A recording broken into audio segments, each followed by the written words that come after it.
Hi guys! I'm Rika of Riza Daily and welcome to my YouTube channel. So today po, tuturuan ko po kayo paano po efficient na pag-process at saka paano po mag-start ng inyong butika business. Okay? Ano po ang process na gagawin nyo? And I will teach you po paano yung hindi kayo masyadong mapapagastos muna at the start and hindi po mapapako yung pera nyo. Okay? So, let's start. So, first po, syempre, una sa lahat, pumili po kayo ng magandang location ng butika nyo. Make sure po nakapag-feasibility study po kayo.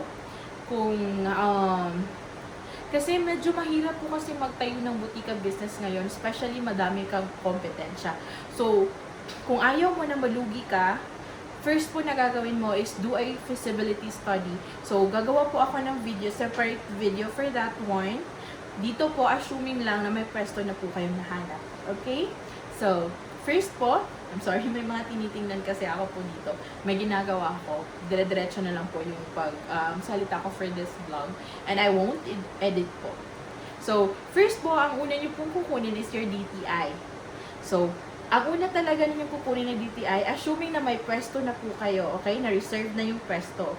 Or nabayaran nyo na po yung advance sa pwesto nyo. So, first na kukunin nyo po is your DTI. So, i-open nyo lang po yung DTI website, like bnrs.dti.gov.ph. Or kung ayaw nyo naman po yung sa website, you can also go to yung mga munisipyo nyo po.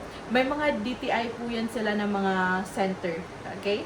Puntahan nyo po yung mga DTI center at sabihan nyo po sila na mag-open po kayo ng business, kukuha po kayo ng DTI. Okay? Yan po ang una nyong kukunin. The next one po is, hindi muna po kayo kukuha ng business permit. Kasi, pag kukuha kayo ng business permit, na mapapagastos po kayo ng maaga, at the same time, mapapako po yung pera nyo. So, ano muna ang kukunin nyo para makakuha po kayo ng FDA? Okay? Ang kukunin nyo po is, kumuha muna po kayo ng barangay certificate. Okay? Sa barangay certificate po, dapat po naka-indicate doon, like, dapat po ang nasa barangay certificate is, this is to certify that yung pangalan po ng business, like Alcamed Pharmacy, is located at. So, ganun po dapat.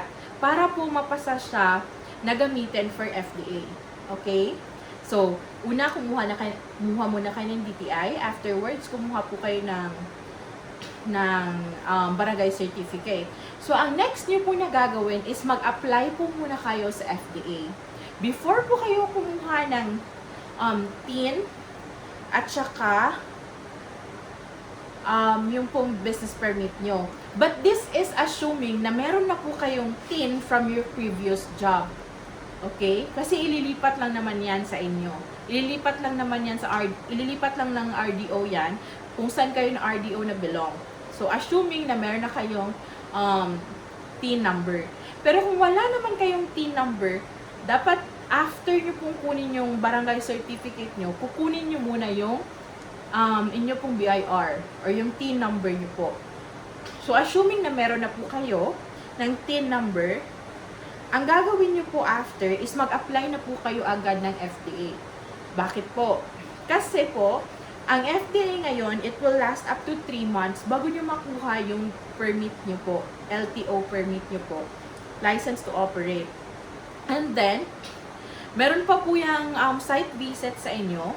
So, before po kayo mabigyan ng LTO, meron po inspection. So, medyo matagal siya, naglalast siya ng mga 3 months. So, unahin nyo pong kuhanin si LTO. Okay? Pag nakuha na po like si LTO or na-inspect na po kayo, saka nyo na po kunin yung inyong BIR po na 2303. Saka nyo na po kunin yung inyong BIR para sa business po. At saka ang inyong inyong municipal business permit. Okay? Saka nyo na po kunin ang business permit. So, una, kumuha po kayo ng DTI. Afterwards, kumuha po kayo ng barangay certificate. Pagkatapos po, saka nyo po i-process yung LTO nyo. And then, pang-apat po, pwede nyo na pong ipagsabay yung business permit at saka yung 2303 nyo po sa BIR. Okay? Yan po kung para makapag-start po kayo ng inyong pharmacy business. At para hindi po matulog yung pera nyo.